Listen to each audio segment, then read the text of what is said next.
is City Church TV with the gospel to the end, delivering Christ to all through the gospel. For it is the power of God unto salvation. Listen and live the gospel of Christ. Mitandao yetu ya media.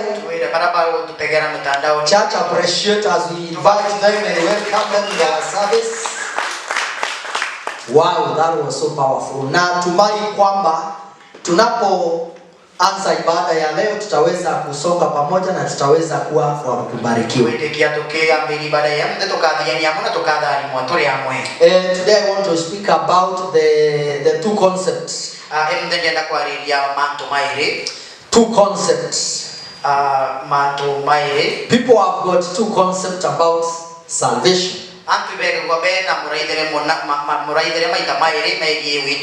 these two concepts are wrong.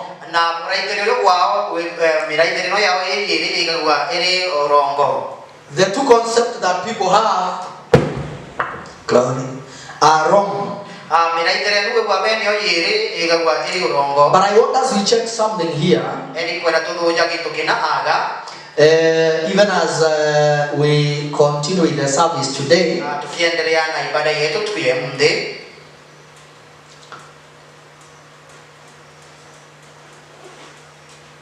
Numbers 21.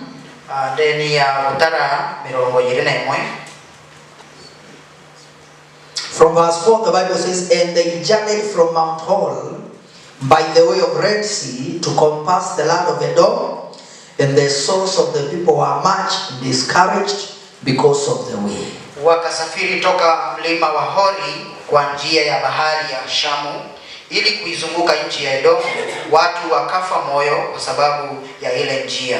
And the people spoke against God and against Moses. "Wherefore have you brought us out of Egypt to die in the wilderness?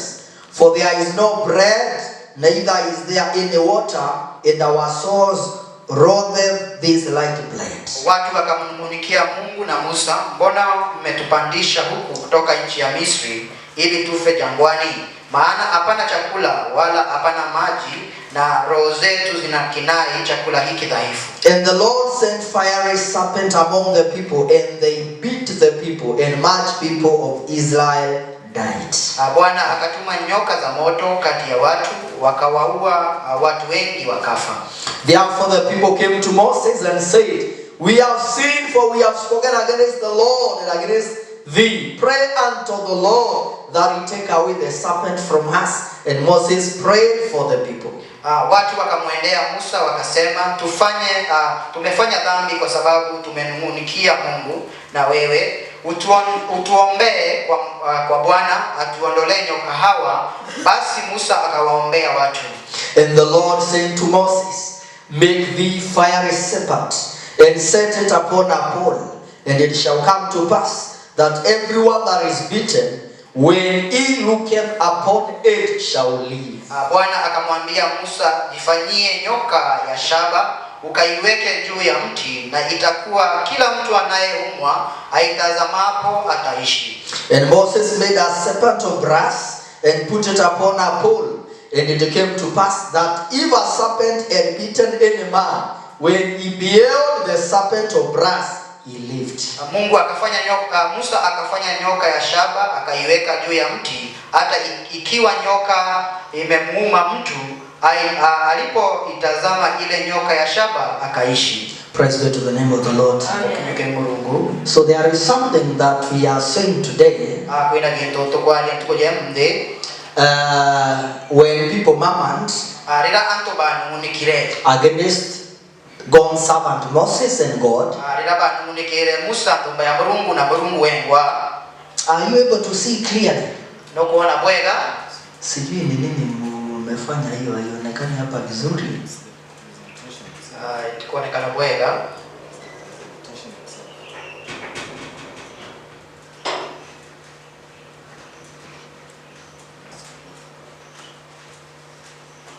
What are you able to see? Who can see something? What are you able to see?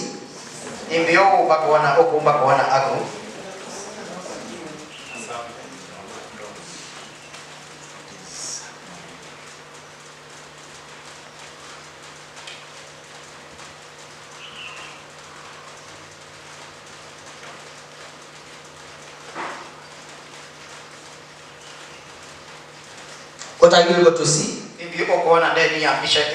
I can see grass. What else can you see? There is a cross. Also there is a snake or hand on that cross. This story we know it. This was the second snake in that scenario. This was made of glass. God commanded Moses, his servant, to build this snake. Are we together? He built it as a result of God commanding him. Bible says when they walked towards the Canaan, they met a lot of challenges. And what is obvious when people meet challenge? When you meet challenge, how do you react to challenges? How do you react when you face the challenges? You don't want to talk? Man, how do you react when you meet challenges? Who when he meets challenges, he is very happy and thankful. Oh God, thank you because I have a challenge before me. What is obvious when people meet challenges? They get discouraged. They despair. They complain. They murmur. And when they are doing all those, they become so short-sighted. They become so blind. When you are complaining and you are murmuring and you are doing all those stuff, at that time you cannot be thankful.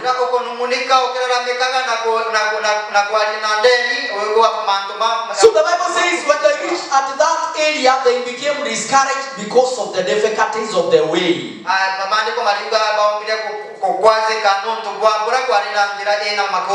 when they got discouraged, they looked for who to blame. Ask your friend, when you meet challenges, could you pray?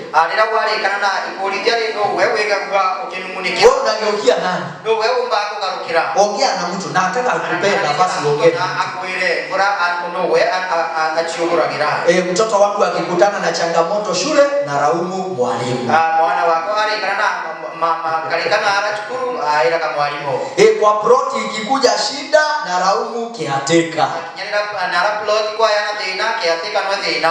Kanisani kukuleta shida tunalaumu mchungaji. Aina kanisani kwa kwenda tena wewe ukikarokera. Kila wakati unapopatwa na shida lazima utafute mtu wa kulaumu. Leo ndio wale kana tena wewe wakichwa mtu akukarokera na kulilalamikira. Bwana asifiwe sana. So they got discouraged.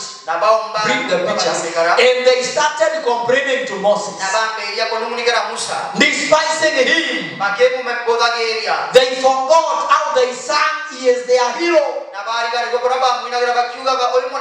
When he got them out of the land of slavery, they praised him. We have a mighty man. This man is our super. When they saw the salvation, they praised Moses. When they got discouraged, they despised Moses. Let me give you a free advice.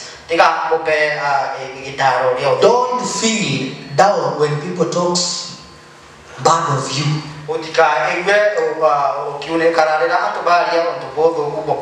Because there are sometimes they spoke good of you. Kuna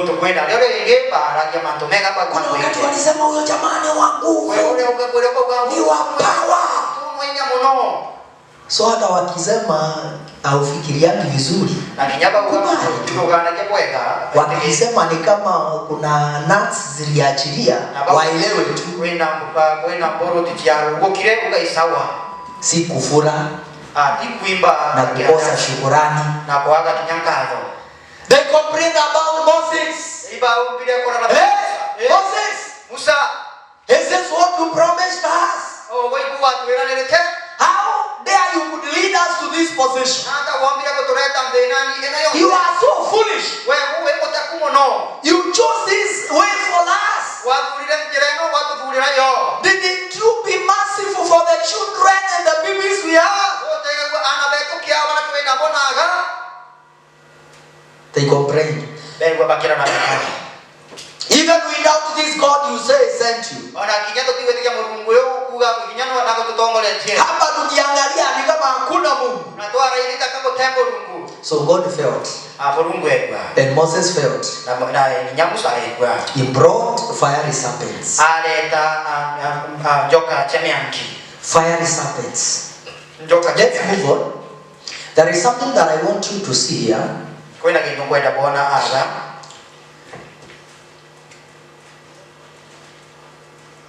Move on.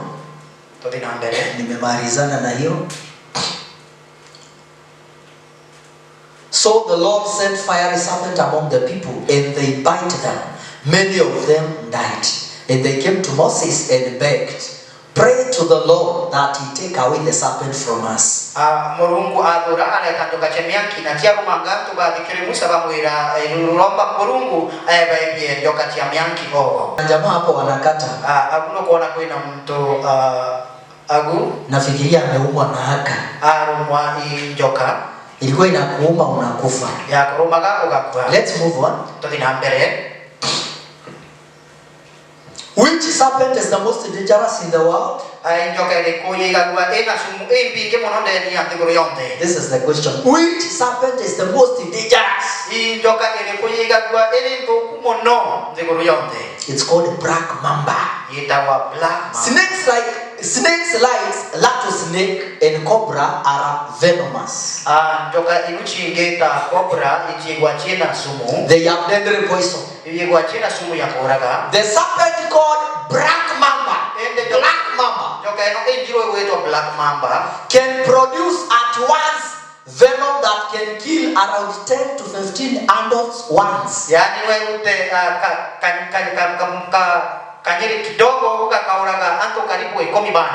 The small thing that it brings out can kill 10 to 15 adults at once. Black poison is about 70 times amount of venom a rattlesnake can produce.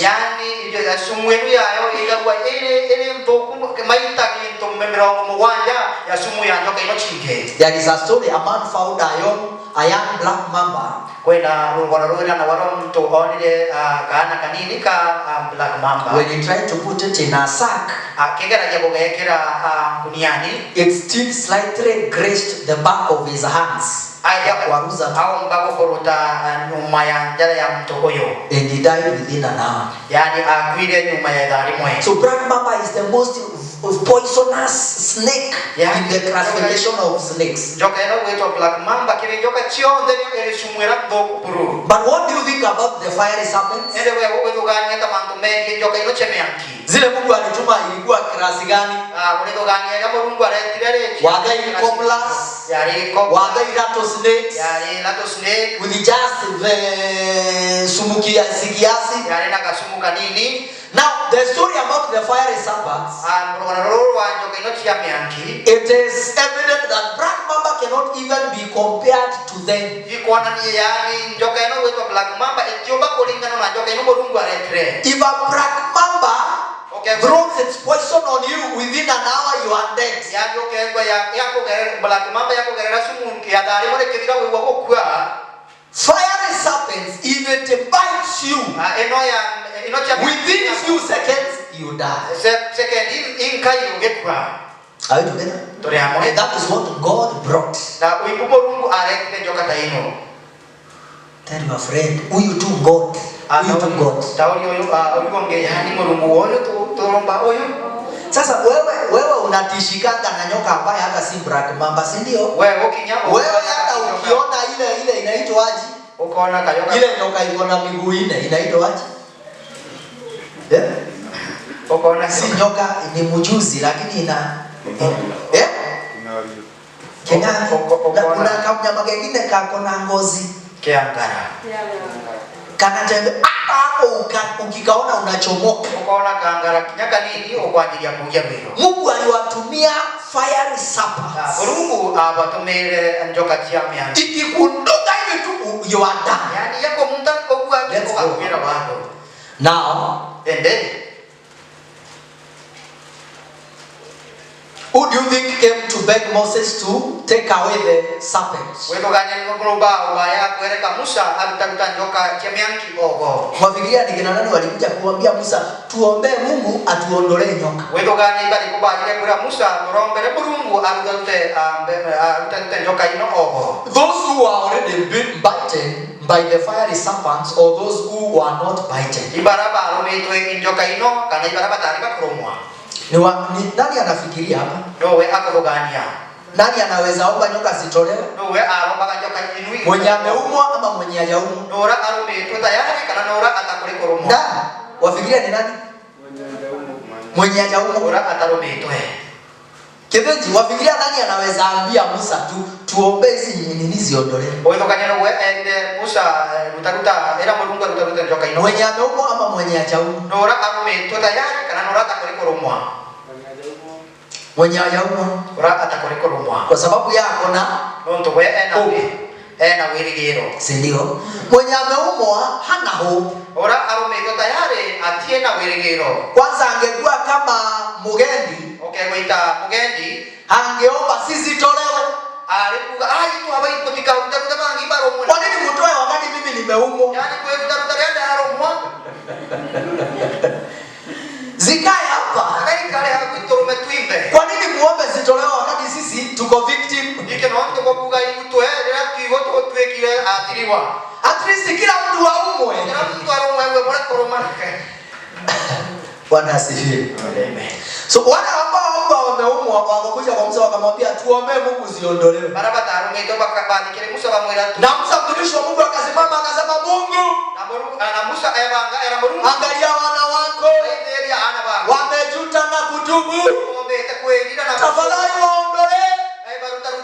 Wanaomba waondolewe. Lakini Mungu alimwambia kitu. Tutafika hapo. Those who are bitten and already lost hope, they all couldn't help but die. They could not live even if the serpents disappeared. There were those who feared the serpents. Those who are not yet bitten by the serpents were fearful and were praying for Moses to take away the serpents. But nani kama Mungu?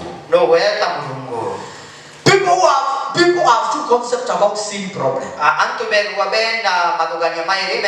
This is what I want to speak today. Unasikia watu walikuwa wanaomba zifanye nini? Watu walikuwa wanaomba zifanye nini? Zitolewe. Lakini Mungu amujui? Hapo ndio tunakuwa mazote. People have got two concepts about sin. The first concept is to try not to commit sin. Try not to commit sin. Avoid sin. Stay away from sin. Try your best not to sin. That is one concept. The second one is if you do, then confess and ask for the forgiveness. This is man's concept that is not in agreement with the word of God. Just as people begged Moses, pray for God to take away the fiery serpents. But that was not in the mind of God. The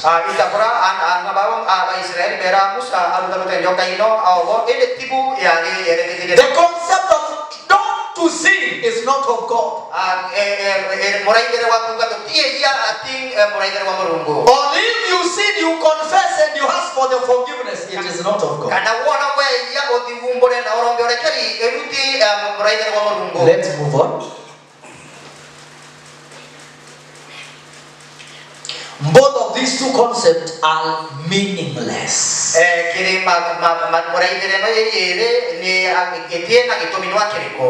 Which concept?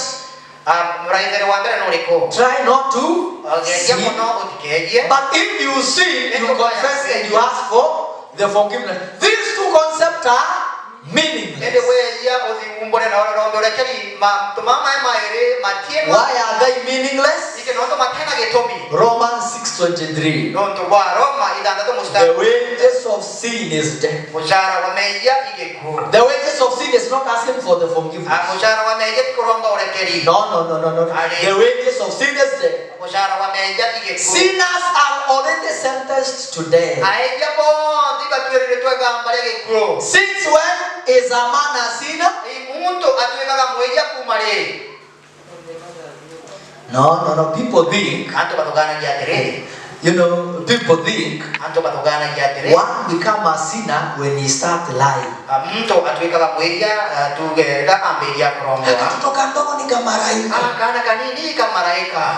Nilikuwa mahali kulikuwa na group meeting, nilikuwa na ubiri.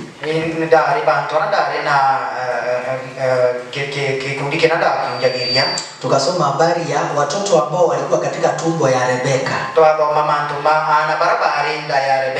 Esau na Yakobo. Na maandiko inasema wakapigana. Nani anafikiria kupigana ni kuzuri? Yeah? Wewe mama ulijaliwa katoto ukakaza. Hapo katoto kanaweza pigana kweli? Yakiwa one day.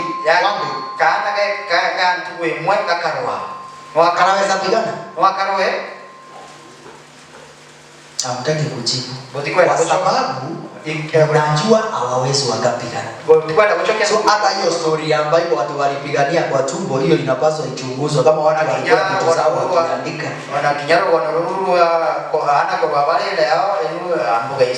But it is true, they fought. They fought with the intents.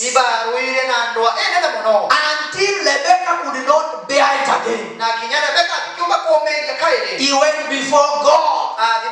What is happening? And God told her, worry not, Rebecca. In your womb you've got two nations. That is the reason of the struggle. The smaller nation will rule the mightier nation. The firstborn will serve the secondborn. In other words, the one who should reign will be reigned. So that is the kind of struggle you are experiencing. Rebecca said, okay. You think she understood? She just said, okay. So they fought. It's from the mother's womb. Before he does wrong or good. This means we are already sentenced to death by birth. This is as people being beaten by death by the fiery serpents.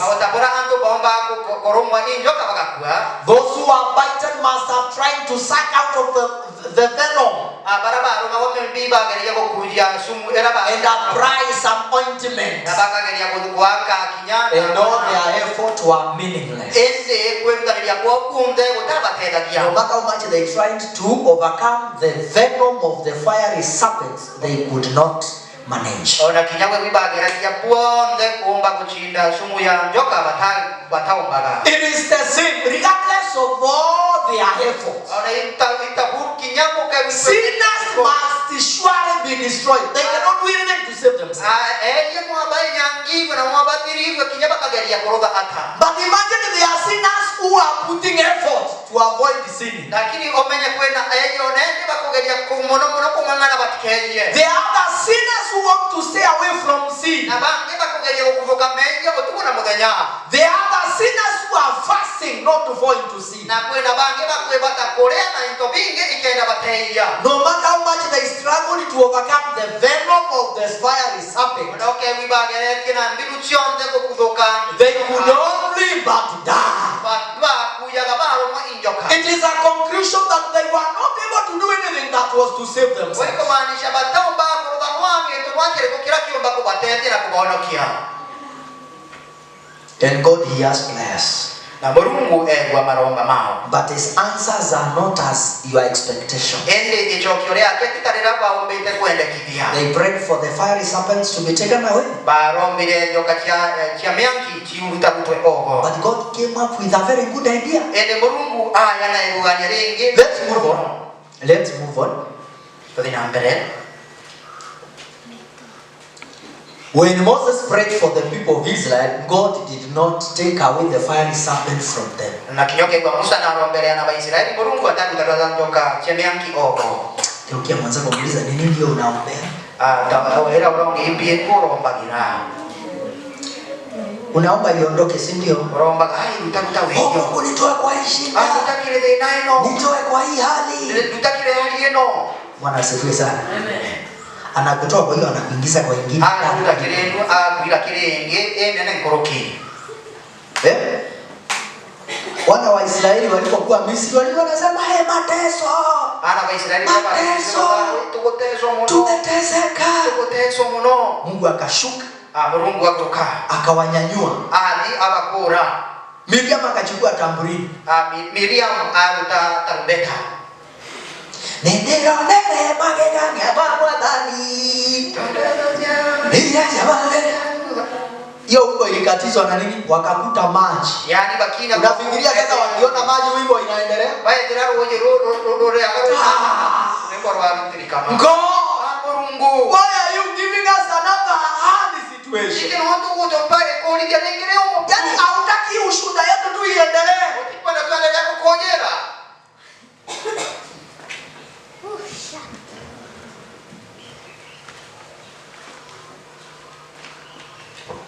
They prayed for God to take away. When you check your Bible, there are these kinds of things. There are this kind of statement in the Bible. Also, the servant of God who used to do great miracles, called Apostle Paul. Bible says he had a thorn on his flesh.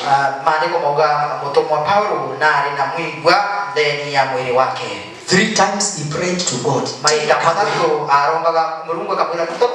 Did God take away? God told him what? Yes? You don't want to answer. My grace is sufficient. You want to be taken out of that issue, or you want the grace of God to be sufficient?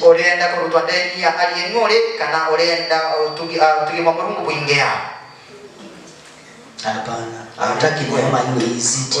Unataka utolewe. Wewe unajua suluhu ni utolewe. Hata hao waliomba tutolewe.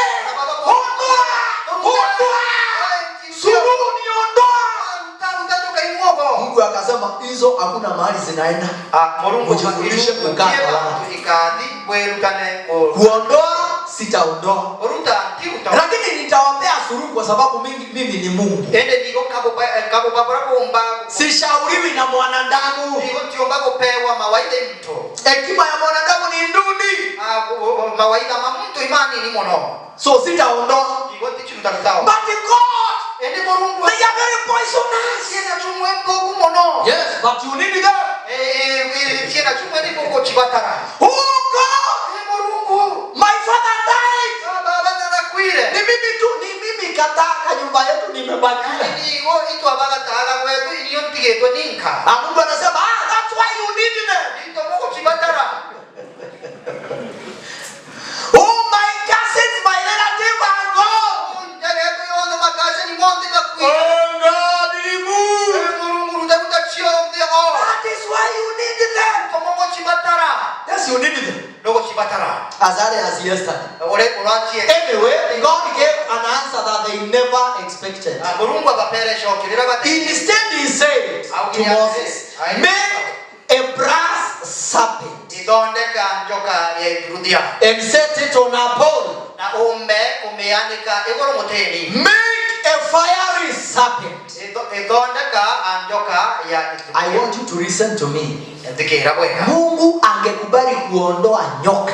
Mungu angetegeria kuruta nyoka kino ogo. Kumaanisha hawangeweza, wale waliokuwa wameumwa hawangeweza kusaidika. Kumaanisha barabara bakurumwa bati. Lakini suluhu iliyoletwa, hata kama umeumwa, hata kama hujaumwa, hakuna shida. Chokerera Mungu areta kinyawe murume no te murume kutiende na.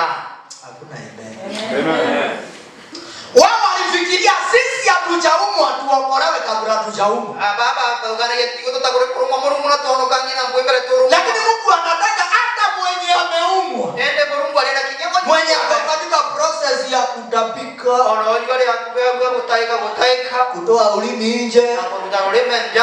Kukaukiwa. Au karata kuuma. Hata huyo Mungu anataka apate tumaini. Ono Mungu alenda awata. Hata mwenye anabingizika anafenti. Ono kinya akogera ndali akienda. Mungu suluhu ya Mungu inataka apone. Na kinya Mungu alenda mtu wote kinya orwa. That's the kind of God we have. Even those who didn't have hope, God wants to give them hope. Hata wale walikuwa washaandika weli. Hizo Christian tulitoka nazo Misri.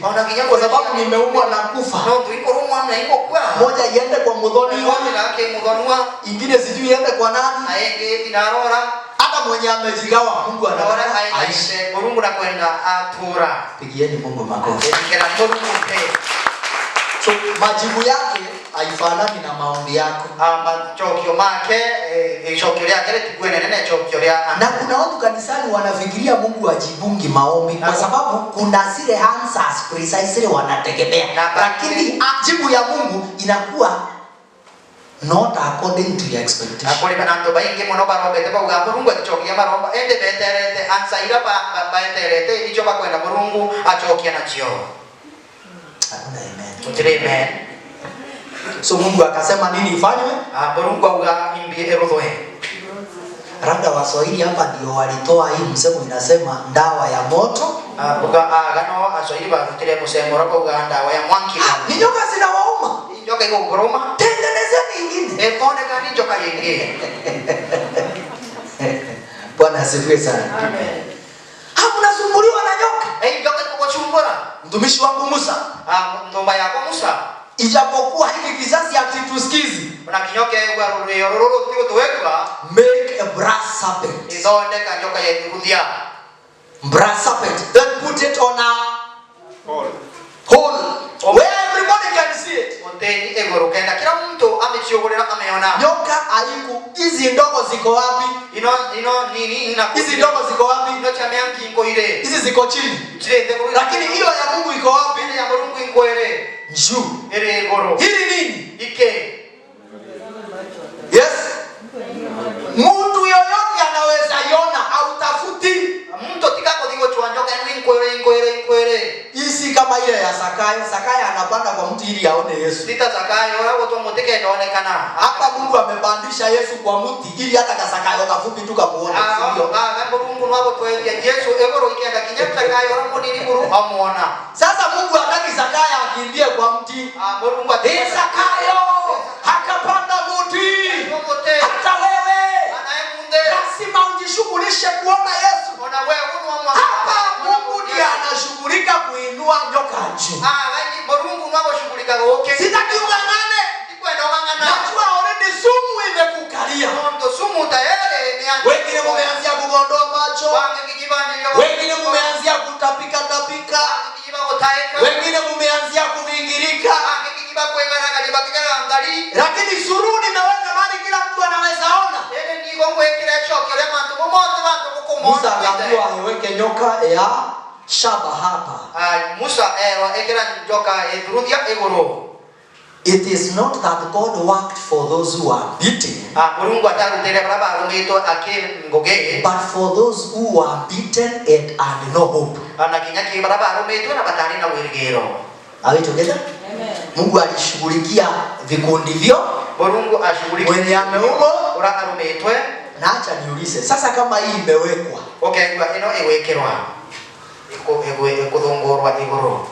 kuna haja ya kuwaogopa tena? Hata unatafuta uwakanyage, si ndio? Mlikuwa mnafikiria mnatutesa. Let God arise. Kama Mungu ameinuka. Mungu wako ni ume. Ndo maana akiguma unafikiria mtakufa. Angalia vile naishi. Naishi.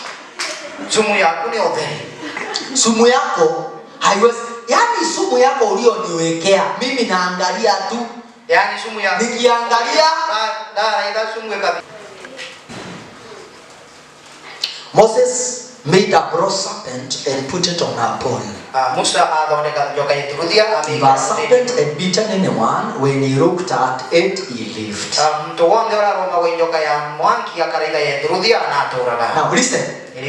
The bronze serpent was the way to salvation opened by God. This is the key word.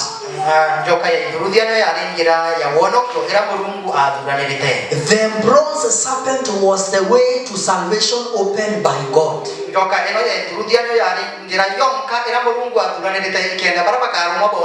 Sasa nataka msikie. Wakati nyoka imetengenezwa, wale ambao wameumwa wanaweza ambia wale wengine walikuwa wanaumwa, unajua ni maombi yetu imefanya kazi. Haleluya. Walikuwa wanaomba ziondolewe. Kwanza hao wanafikiria wenye wameumwa. A very selfish prayer. To look at the bronze serpent was to accept the way of salvation opened by God.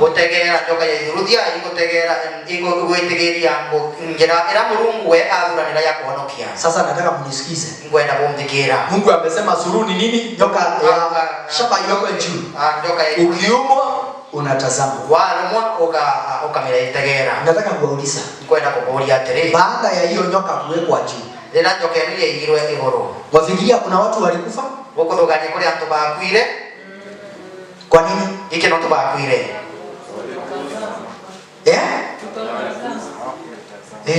Walikataa kutazama. Mwingine alisema kwetu ni Ukamba, tuko na ile mawe ya kunyonya sumu ya nyoka.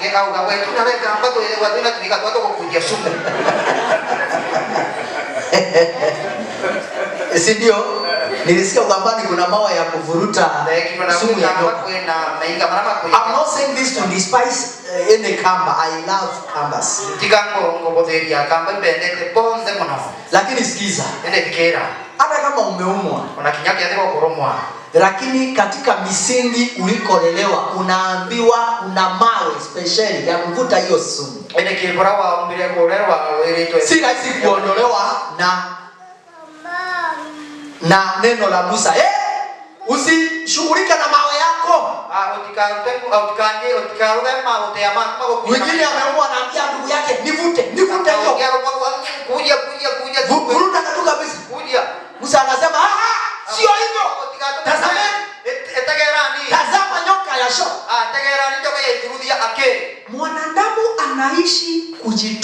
na shida zake kwa sababu ya kupuuza njia ya Mungu ya kumletea wokovu. Mtu atita na mbele kuteseka ndani ya dina yake nonto wakubudhiria njira ya Mungu. Mwanadamu ameishi kwa shida zake kwa sababu ya kukatalia kwa hekima yake. Na mtu atita kwa sababu njia ya Mungu ni upuzi. Nonto njira ya Mungu amedokea inendo. Wewe ukiambiwa uelezee connection ya nyoka wa shaba na nyoka ambaye amekuuma sumu ikaingia kwa mwili. What is the connection? Wewe ukero uelezee mantu mama maere nyoka. Na Mungu hakusema muende muguze. Mungu atakuwa hapo tipo tonge. Kama ile wahubiri. Kana eno ya unjia baba unjagia.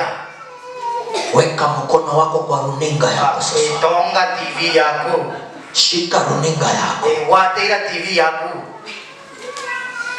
Munashika mpaka wengine wanakosa mahali pa kushika, wanashika wenye wameshika. Yani koka kwata TV yenu ikakwata. Hii haikuwa kuweke mstari mshike nyoka. Si hata mkaribie. Hata ukiwa mbali. Ukitazama tu. Wewe umepona. Wewe uko kora. So ilikuwa ni njia inayoonekana ni ya kudharauliwa. Ya njia ya karate ya kumenenwa. Njia ambayo inaonekana kama si njia ya kweli. Na kinyanja ya karate itaendelea imbega. Lakini Mungu alisema mkitazama mtaishi. Mkitazama mtaishi. Let's continue.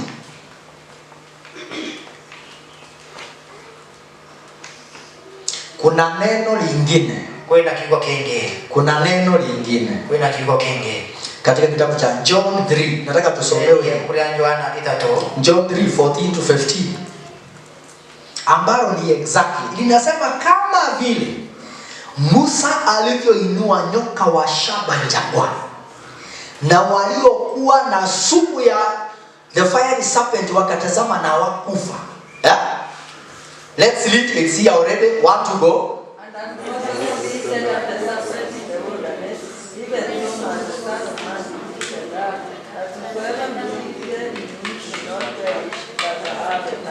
What has changed here? Ibio ya chinchia.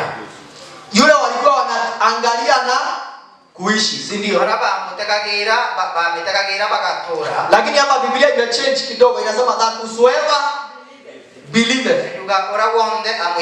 Sasa kuna kitu ime change. Lakini hata hiyo ili uruku you must believe, si ndio? Kwa sababu Musa amesema Mungu ametoa njia tofauti na maombi yenu, tofauti na matakwa yenu.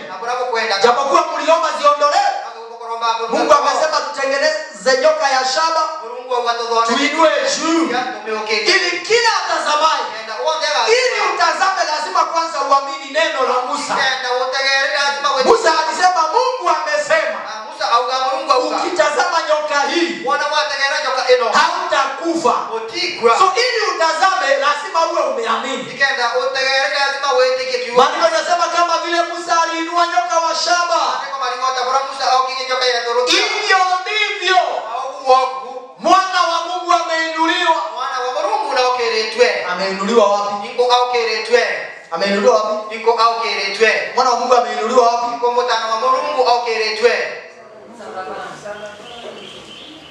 Ukweli?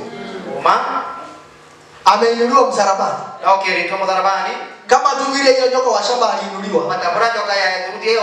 Na Yesu ndiye mwenyewe anasema in John 3:14. Maneno ya Yesu. Kama vile nyoka wa shaba aliinuliwa. Read that scripture. Na Yesu mwenyewe anasema hivi. As Moses lifted up the serpent, the brass snake in the wilderness. Na kama vile Musa alivyomwinua yule nyoka jangwani, vivyo hivyo mwana wa Adamu anabudi kuinuliwa. Anabudi kuinuliwa ili kila mtu aaminie awe na uzima wa milele katika yeye. Sasa nataka tuweke hii kitu wazi. Amwaminie. Na kama vile Musa alivyoinua yule nyoka jangwani, vivyo hivyo mwana wa Adamu hana budi kuinuliwa. Aliinuliwa? Aliinuliwa? Aliinuliwa? Yesu Kristo na ili kila mtu amwaminie, ikaenda wote akamwitikia awe na uzima wa milele. uko na uzima wa milele ama unatafuta uzima? Wewe na moyo wake nyana Kenya kana no gocheria. Hapa ndipo makanisa imechanganyikiwa. Kana kanisa imbinge itukanelitwe. Wengi mpaka leo wanatafuta uzima wa milele. Bainge ona mundi bagochwa moyo wake nyana Kenya. Japokuwa njia ya Mungu imetolewa wanaipuuza, wanakuamilia njia yao. Na kinyoke kwa njia ya Mungu ni arutwe iba amegodheria bale na njia yao. Ili kila mtu amwaminie. Kenda kila uonde akamwita awe na uzima wa milele katika yeye. Uzima wa milele unatokana na juhudi zako, bidii yako ama yeye. Na wewe kuamini nini? Yeye. Wewe kuamini yeye ndiye aliyetimiza. Wewe umwangalie na umwamini. Jina la Bwana lipewe sifa. Amen.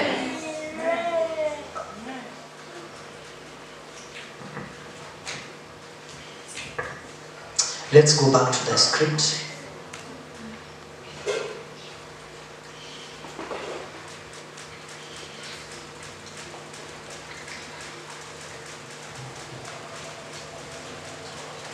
Before Jesus came to this world, God showed many models of us to believe in Him. One of them is the bronze serpent. The bronze serpent stands for Jesus. In John 3:14-15, nataka mmoja anifungulie hiyo tumesoma. Nataka mwingine anifungulie Isaiah 44:22, mwingine Isaiah 4. Okay, sawa, siko hapo already. Hebu tusome. Tulete na Kiswahili.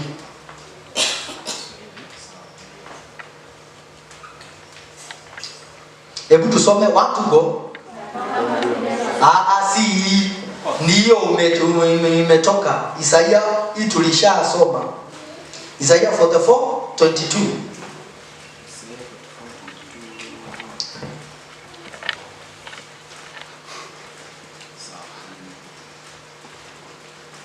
Yes, want to go. Let's read.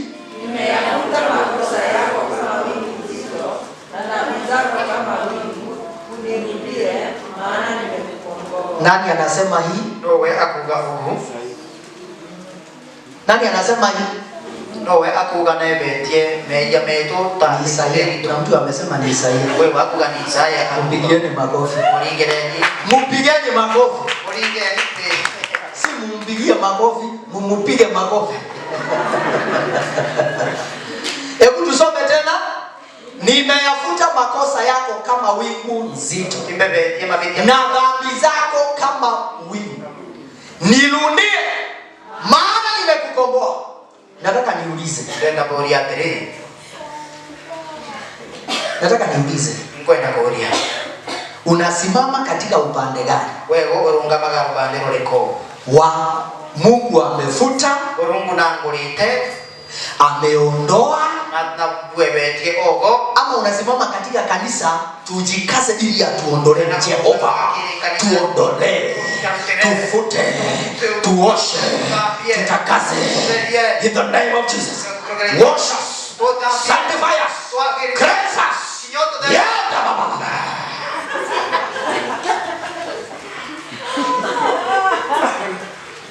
Unasimama upande wa fanya ama unasimama upande wa umefanya.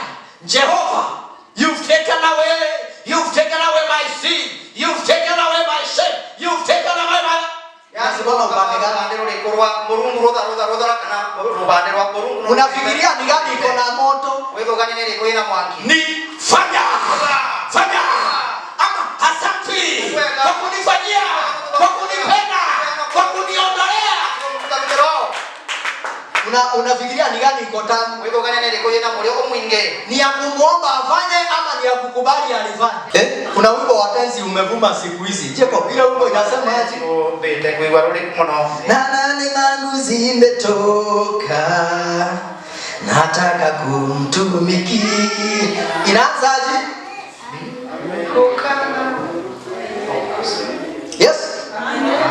Ameniweka huru kweli, sasa naimba haleluya. Huyo mtu wako upande gani? uniweke huru sasa ili niimbe haleluya. Ako upande ule Mungu hajafanya ama ako upande ule Mungu amefanya? Rupande rwangu Mungu atarodheka na rupande rwangu Mungu arodhera tayari. Mwimbaji wa huo Mungu ako upande gani? Mwini wa rupande ruriko. Mungu amefanya. Inueni mikono yenu juu. Okay, yani njara kienu egoro. Lidieni Jehova.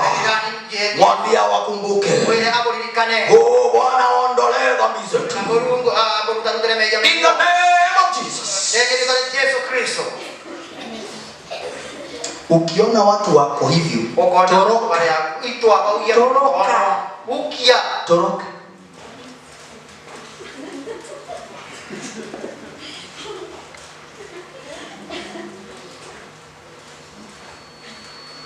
Zamani sana nilifungwa na minyororo ya shetani. Na saa hii unasikia hiyo mtu anasema ni lini alikuwa amefungwa? Aliuga ile awaganitwe. Oh Jehova tuweke huru. Tuweke huru. Tuweke baba. Saa ngapi? Ili ukadharwende. Haukuwekwa huru? Yango tayari kawa tugerwe ko. Yaani wakati Yesu alikuja kufanya kazi wewe ulisaulika. Yaani Yesu wako ya kumterango bonde ngogego ya kono alikanirigwe. Sasa ndipo hata sasa hiyo nataka Mungu akushughulikie. Ndio mambo yanakinyata ino Mungu akulirikana na akuterango ge. Zamani sana nilifungwa na minyororo ya shetani. Nikamwendea Bwana Yesu akaniweka huru kweli. Oh, nimeokoka na furahi na dhambi zangu zimetoka, nataka kumtumikia Mwokozi wangu siku zote. Uliza mwenzako, uko shua zilitoka? Wewe na umaji chiomile ama zinatokana? Kana ichiuma na chombe. Kama yeye yakuja kalija ngoya, yani mama oita leo mbele ya ura, haiko bonge, haiko mainje. Inakaa kama kumbi kukinyesha zinatoka mpya. Mbona ngoja kama yeye ndio ndio na ngoya. Dhambi yako inakaa kama kumbi. Oziso ni ombe, ukinyesha no jaume inatoka. Isaia 44 imesema nimeyafuta makosa yako. Aliyafuta lini? Lazima tujiulize. Aliyafuta makosa lini? Wakati mwana wake aliwekwa msalabani. Hiyo siku ndiye aliyefuta makosa yetu. Na dhambi zetu kama wingu nzito. Kuna siku ambayo Mungu aliondoa dhambi zetu. Na Biblia inasema atakaye muamini. Aamini nini? Alifutiwa makosa yake na dhambi zake. Hebu turudishe kwa slide. Inasema ukiamini, kuamini amefuta makosa yako yote. Hebu angalia hapa. Kwa hii picha mnaona mtu ambaye ako na makeup. Akukona kwina mtu umudhongamie muno agu. Mnaona hiyo makeup? No kuona bora mudhongi. Kuna mwanadada anataka kuwa as smart as this Jesus. Kwenu akwenda kwegwa mudhongi ta Yesu Kristo kweli mwaleleaga. Unaona vyenye amejirembesha? No kuona bora mudhongi. Mnaona? Ibo kuona? Ukiangalia hii picha unaona nini? Waraida agu unaona mbi. Hiyo sura ya kwanza iko na nini? Sura ya mbele yako unaona yena mbi. Be. Na uroro. Be. Uroro.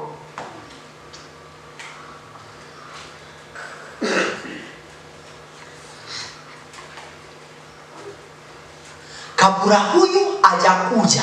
Mbele huyu atiraya. Ndizo zamani hizo tulikuwa katika dhambi. Ni karaya kakuga kwino tukoga tware. Hakuja akapitia kazi hii. Alera ajire angurukira ngogekenu. Na dhambi zangu zimetoka. Hawezi akafanya hii kazi na sibaki. Atiomba kutakugenu yote na meja matigara. Shida ende dina ni kwamba unataka kufuata mawazo yako kuliko neno lake. Ni bora kwenda kuthingata mathugania maku nkorokia kiugo gyake.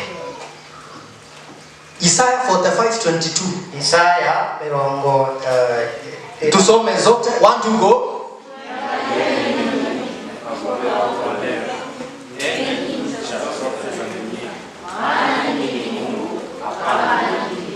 Ili muokolewe mnahitaji kufanya nini?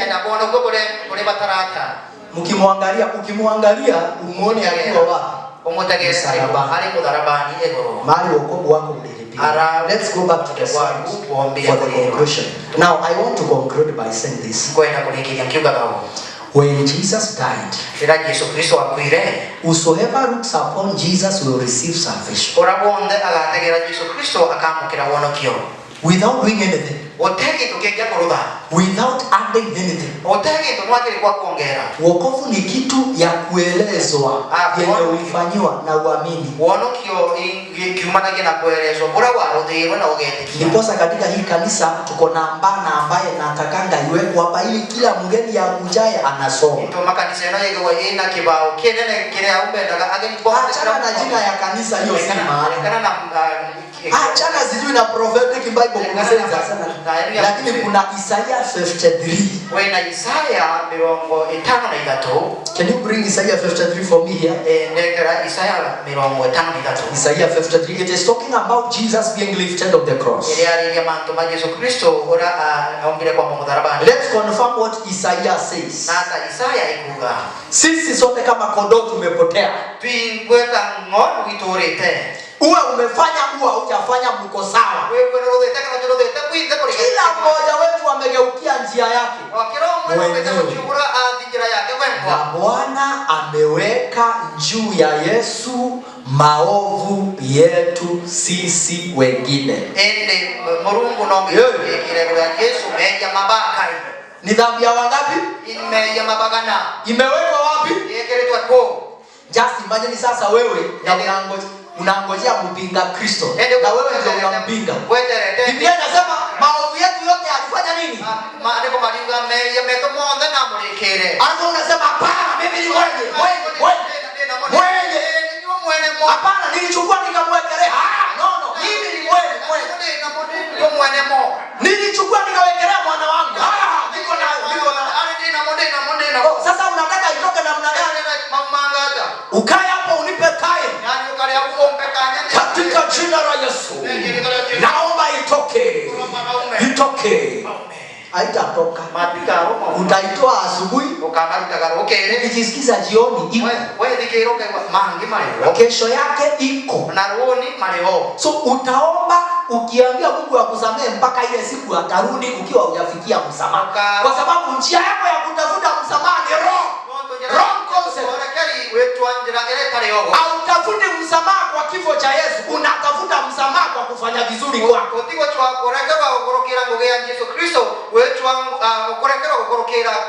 Hautafuti ondoleo la dhambi kwa mauti ya Yesu, unatafuta ondoleo la dhambi kwa kuungama kwako.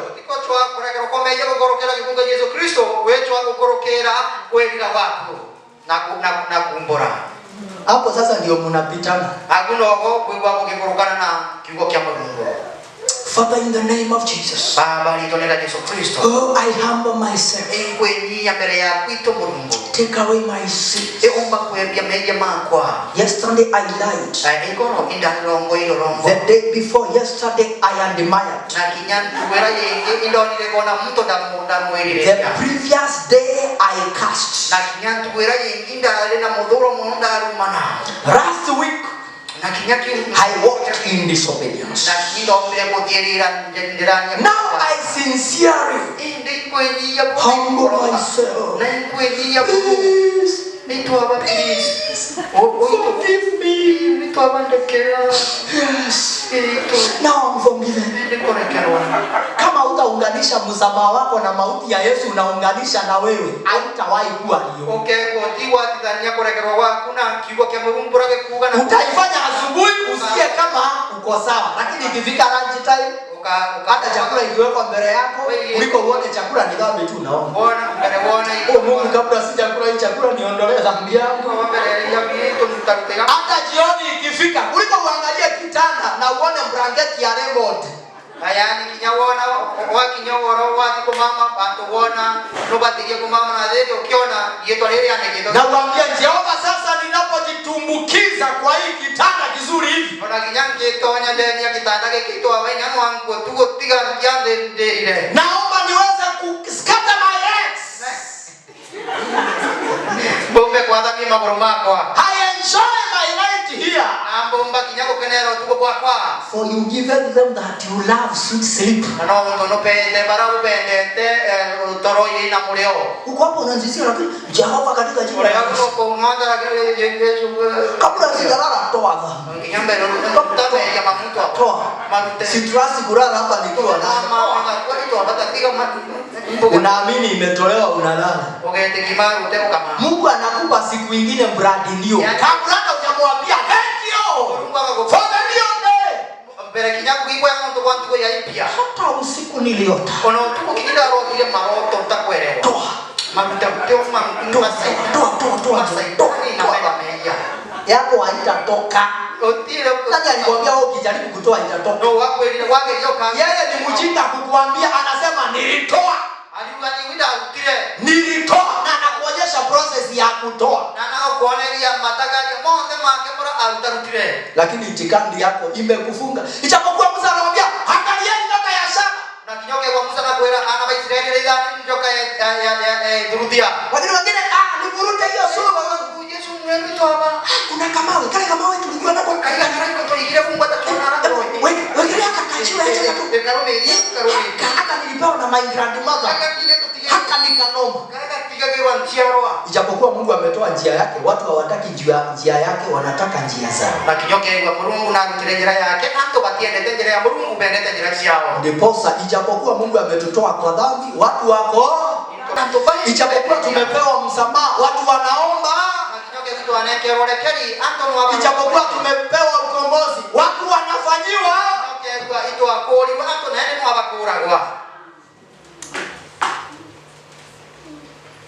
Kuna stanza moja katika hiyo wimbo. Kuna kifungo kimoja ni ya wimbo huu. Neema kubwa nilipata kuacha njia ya mauti.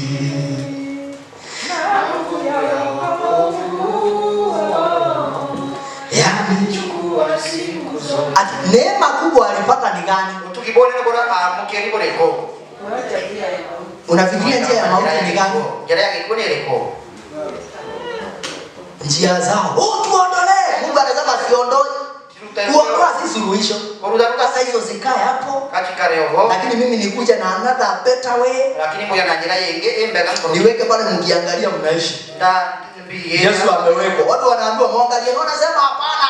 Yesu na igeto lakini ndo bale baba mutegere bakauga ale. You need 5 steps. Loko batara matagara ya matano. On how to overcome sin. Bora bumba kushinda media. Wambere. Prayer and fasting. Kuromba na kuibata kulia. For you to overcome sin. Ekenda bumba kushinda media. Brothers and sisters. Aito abantu wajana raja. You should pray and fast. Nobody ya kuromba na kuibata kulia. Second. Wabaire. Umeandika hiyo? Umeandika wewe serious umeandika? Hizo njia za wanadamu hazitakutoa kwa dhambi. Ila inukia anto bitiko rukakire weja. Kwa nini usikae tu kwa hii scripture moja? Nimeondoa. Nirudie, nimeondoa. Mbombe takwebia. Simama kwa Isaia 22. Ni Isaia ngapi? Kama utaenda mbinguni umwambie Mungu, nataka nisimame kwa hii, kama nikunipeleka jehanamu, unipeleke na hii andiko. Ni wewe ulinidanganya, uliondoa. Kama hukuondoa, shauri yako. Si uliniambia uliondoa. Mimi singechunguza. Mimi niliamini tu vyenye ulisema. Na vyenye ulisema tovyo.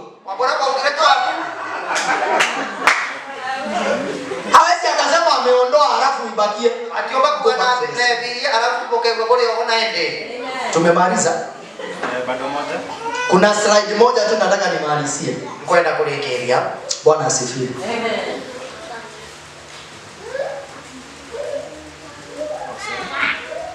Umerudi nyuma tukape. Okay. John 3:14 inalinganishwa na ile ya Numbers Joana 21. As Moses lifted up the serpent in the wilderness, so must the Son of God be lifted on the cross. Waliokolewa kwa njia ile, tutaokolewa kwa njia hii. Watu hawataki hii, wanataka njia za like the venom of the fiery serpent. Sin is taking people to destruction. But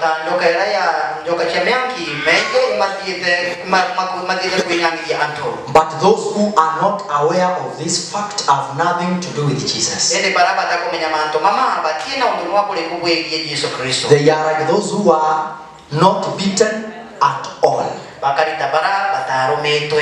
those who were concerned and anxious about their sin are like those who were never saved by looking at the bronze serpent.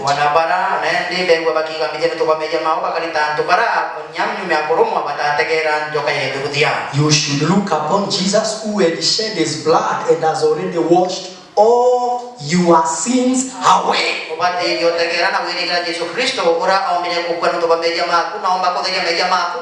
have to rely on his accomplished work for our sins.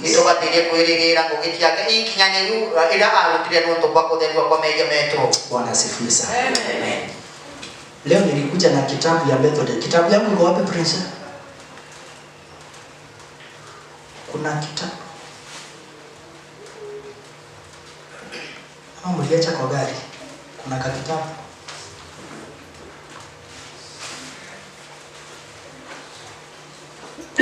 Iko kwa gari. Nyambura, kitabu yangu iko wapi? Ile ya nyimbo. Iko kwa gari. Yes, kimbia unichukulie hiyo kitabu. Nataka tuimbe hii wimbo. Iko na tuina wimbo. But before we sing that song, umeona concept mbili watu wako nazo asiweze zikaondoa dhambi zao. Kuona miraidire niere anto benyo batiumba kuona kwa kumakilime. Ati usifanye otikarude na ukifanya na waruda suruni. Suru ya iko na wewe. Ichokyo irede na ichokyo ritumba kumenya na. Suru iko na God. Ichokyo re na Mungu wewe. Who punished our sins on his son. Ora aombele kukanu kiameja meto kile mwana wake. That's why God says, that's why Jesus said, no one can go to the Father except by me. There is no other means of going to the Father except by me.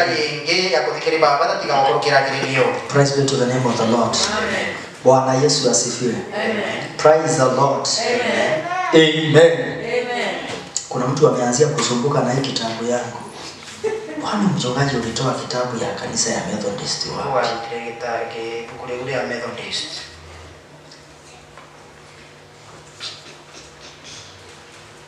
Father, in Jesus' name, as we come to the end of the service,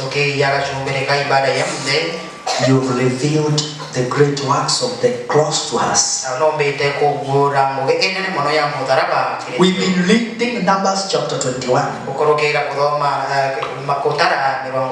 And we saw how you brought salvation to everyone who was beaten, who was not beaten, to everyone who was there. What you did was beyond their prayers. It was beyond their imagination.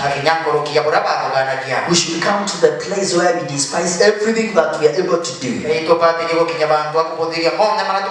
and bless your way, because you opened a way for salvation to them all. And exactly this is what Jesus says. As Moses lifted up the brass serpent on the wilderness, it was intention to raise Jesus on the cross, bearing our sins and our transgression, and our curse was upon him, that when we look at him and believe in what he underwent, we become free from sin, free from curse, free from every kind of limitation. We thank you, Lord, and we bless you. Bless the church. Bless the church, the online church. Bless the visitors. Bless our neighborhood.